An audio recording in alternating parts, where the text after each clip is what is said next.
Good morning class 7। बेटा हम लोग अपना चैप्टर नंबर 10 पढ़ रहे थे, चैप्टर नंबर 12 पढ़ रहे थे साइंस में, रिप्रोडक्शन इन प्लांट। ठीक है, आज उसका लास्ट टॉपिक बचा है 12.3 fruit and seed formation. Fruit का और सीड का फॉर्मेशन कैसे होता है, वो कैसे बनते हैं, ये आज हम लोग इसमें पढ़ेंगे। तो कल हम लोगों ने क्या पढ़ा था, फर्टिलाइजेशन पढ़ा था। फर्टिलाइजेशन क्या था, the fusion of male and female gamete of the plant parts is called fertilisation. Male और फीमेल के गैमेट्स मिलके जो फ्यूजन होता है उनका, वो क्या होता है, फर्टिलाइजेशन होता है। ठीक है, तो उसी के बाद वाला प्रोसेस क्या होगा, after fertilisation the ovary grows inside a fruit and other part of the flower that of।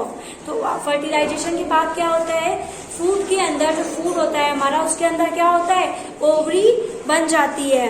The fruit is a ripe food ovary.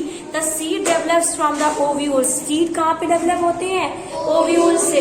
फिर the seed contain an embryo enclose in a protective seed coat. और उस seed के अंदर क्या होता है, एम्ब्रॉय होता है जो पूरा एक सीड कोट से प्रोटेक्ट होता है, ऊपर उसके एक बहुत मोटी सी लेयर होती है। ठीक है, some fruits are fleshy and juicy such as mango and orange. कुछ फ्रूट कैसे होते हैं, जूसी होते हैं, और जैसे कि हमारा मैंगो और ऑरेंज कैसे हैं, फ्लशी और जूसी हैं। And some fruits are hard like almonds and walnut. और जो हमारे आलमंड्स और वॉलनट्स होते हैं वो क्या होते हैं, हार्ड होते हैं। ठीक है, इसके बाद है हमारा सीड डिस्पर्सल। जो सीड आप देखते हो गिर जाते हैं इधर उधर, जैसे आप लोगों ने कहीं पे एक तुलसी का प्लांट लगाया, तो जब हवा चलती है तो उसके सीड गिर जाते हैं, तो बगल में अपने मन से तुलसी का पेड़ उग जाता है। तो ये प्रोसेस हमारा क्या होता है, सीड डिस्पर्सल। जब सीड कहीं पे गिर जाए और वहां पे अपने मन से वही पेड़ उग जाए सेम उसका, तो वो क्या हो जाएगा, सीड डिस्पर्सल। इसके बाद है in nature same kind of plant grow at different place. इसमें क्या होता है, एक तरह के प्लांट अलग अलग प्लेस में ग्रो हो जाते हैं। This happen because seed disperse to different places. ये क्यों होता है, क्योंकि जो सीड होता है वो बहुत अलग अलग जगह डिस्पर्स हो जाता है। तो इस पे हम लोगों ने क्या पढ़ा अभी तक, this happen because seed are disperse to different places. तो एक ही जगह में हम लोग देखते हैं उसी तरह के प्लांट बहुत सारे उगे होते हैं। ऐसा इसलिए होता है क्योंकि जब हवा चलती है तो सीड गिर जाते हैं नीचे, जिसकी वजह से प्लांट ग्रो कर जाते हैं। Some time after a walk through a forest और अ फील्ड और a park you may have found seed और fruit sticking to your clothes. कभी कभी आप जब चल रहे होगे फॉरेस्ट में या फिर किसी पार्क में, तो आप लोगों ने देखा होगा कोई सीड या फिर कोई फ्रूट्स आपके या फ्लावर आपके कपड़ों में चिपक जाते हैं, और शायद आपके जैसे पैर में चिपक गया, फिर आप चलते चलते आगे चले गए और वो कहीं पे जाके छूट गया। तो जब वहां पे अगर सीड वो ग्रो कर गया तो वहां पे क्या हो जाएगा, सीड डिस्पर्सल का। फिर इसके बाद है did you try to observe how this seed were clinging to your clothes. What do you think will happen if all the seed of a plant were to fall at the same place और grow there. There would be a several competition for sunlight, water, mineral and space। तो forest में क्या होता है, इतने सारे plant होते हैं, कुछ बड़े प्लांट होते हैं, कुछ छोटे प्लांट्स होते हैं। तो वहां पे भी जैसे यहाँ पे कंपटीशन होता है कि कौन फर्स्ट आएगा, वैसे वहां पे भी कंपटीशन होता है। तो वैसे ही बेटा फॉरेस्ट में क्या होता है, सनलाइट, वाटर और एयर के लिए फॉरेस्ट में प्लांट्स के बीच में क्या हो रहा होता है, कंपटीशन। अब देखो जैसे बड़ा प्लांट है वो खूब फैला हुआ होगा, अगर नीचे कोई छोटा सा प्लांट है तो उसको सनलाइट नहीं पहुंच पाएगी, क्योंकि बड़ा प्लांट की वो पूरी ब्रांचेस हैं वो उसको ढक लेंगी। तो इसी वजह से वहां पे क्या होता है, उन सबके बीच कंपटीशन होता है। As a result the seed would not grow into healthy plant. और क्या होता है इसका रिजल्ट, कि अगर कहीं पे सीड डिस्पर्स भी हो गया है, तो अगर उसको सनलाइट नहीं मिल पा रही है, जैसे बहुत बड़े प्लांट के नीचे कोई सीड गिर गया, ना उसको सनलाइट मिल पाएगी ना उसको वाटर कुछ मिल पाएगा, इसकी वजह से वहां पे कोई हेल्दी प्लांट ग्रो नहीं कर पाएगा। It prevents competition between. As a result, the seed would not grow into healthy plant. Plant benefit by seed dispersal. It prevent competition between the plant of its own seedling for sunlight, water, and minerals. It also enables the plant to invade new habitat for wider distribution.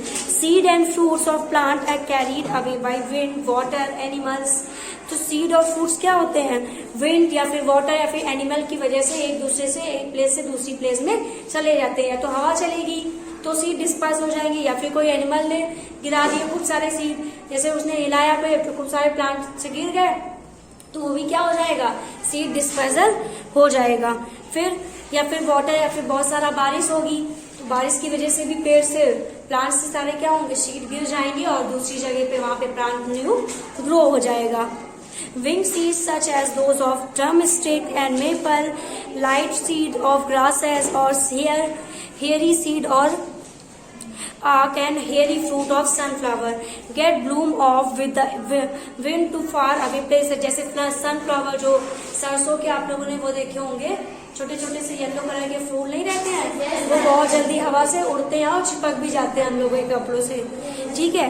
These fruit or seed usually develop floating ability in the form of spongy or fibrous outer coat in the coconut shell।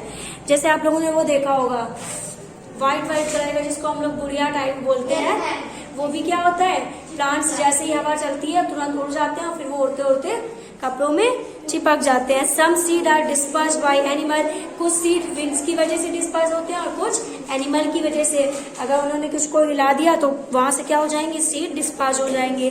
Specially spiny seed which hooks get attached to the body of animals and carry to distance places. और हो सकता है कि seed किसी animal के ऊपर गिर जाए, अब एनिमल तो नहीं हम लोग की तरह कि हटा देगा उसको और फिर बहुत आगे जाए, फिर वो कहीं बैठे बैठे तो बहुत दूर जाके डिस्टेंट में वो सीड डिस्पर्स हो, तो वहां पे वही सीड ग्रो होके प्लांट उग जाएगा।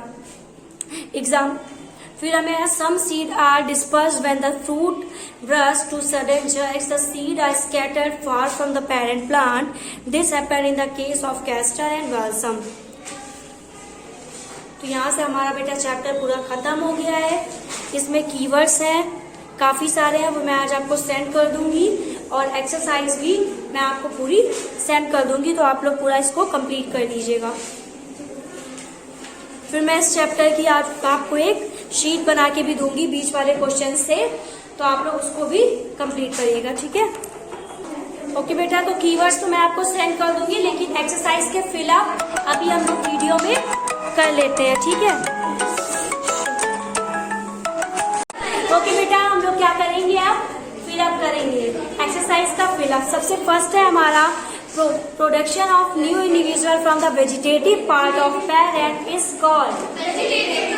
क्या हो जाएगा इसका आंसर, वेजिटेटिव।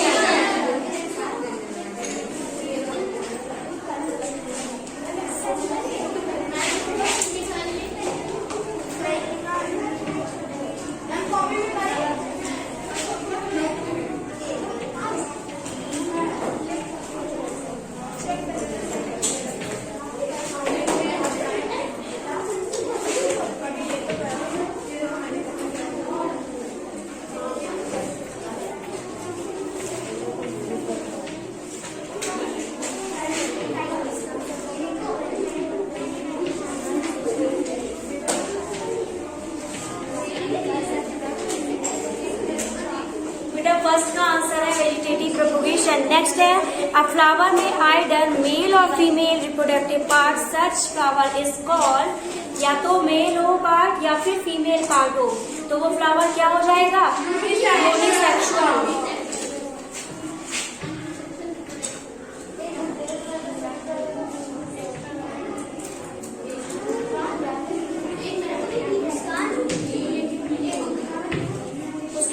थर्ड है हमारा the transfer of pollen grains from the anther to the stigma of the same of another flower of same kind is known as, क्या हो जाएगा, pollination।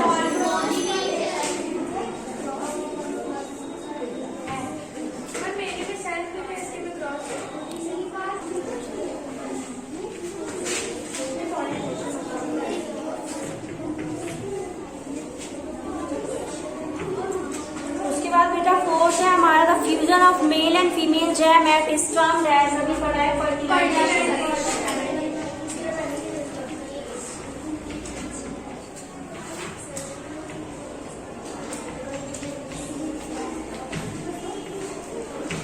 इसके बाद बेटा फिफ्थ है हमारा seed dispersal take place by means of dash dash and dash. तो अभी हम लोगों ने क्या पढ़ा है? Wind, water and animals. Wind, water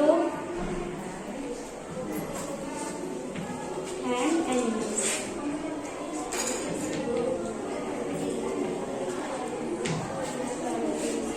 बेटा हम लोग ने फिलअप कर लिए हैं। कल आपकी पीटीएम की वजह से छुट्टी है, तो ऑनलाइन ऑफलाइन दोनों क्लासेस नहीं लगेंगी। तो नेक्स्ट मैं आपको संडे को इसकी एक्सरसाइज या सैटरडे को कल शाम तक एक्सरसाइज भेज दूंगी, तो आप लोग उसको कंप्लीट कर लीजिएगा और नेक्स्ट क्लास में नेक्स्ट चैप्टर स्टार्ट करेंगे। Thank you class.